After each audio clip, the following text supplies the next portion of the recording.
امام احمد بن حنبل رحمۃ اللہ علیہ کہیں سفر میں تھے، رات پڑ گئی، رات تو مسجد میں عشاء پڑی تو سوچا کہ رات یہاں مسجد میں گزار لوں۔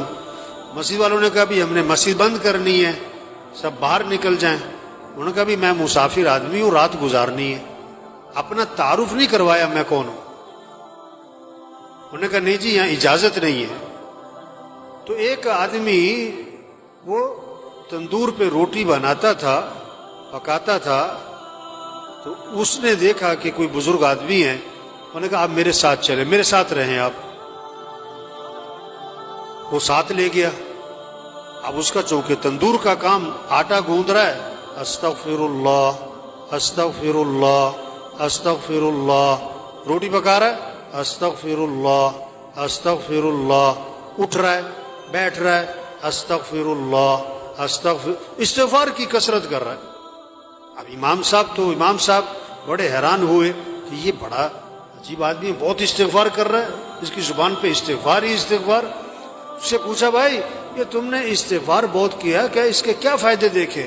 انہوں نے کہا جی میرے بڑے مسائل تھے، جب سے میں نے استغفار کی کثرت شروع کی ہے اللہ نے میرے مسئلے حل کر دیے، اور میں جو مسئلہ آتا ہے اللہ سے مانگتا ہوں اللہ میرا مسئلہ حل کر دیتا ہے، میری دعائیں قبول ہوتی ہیں۔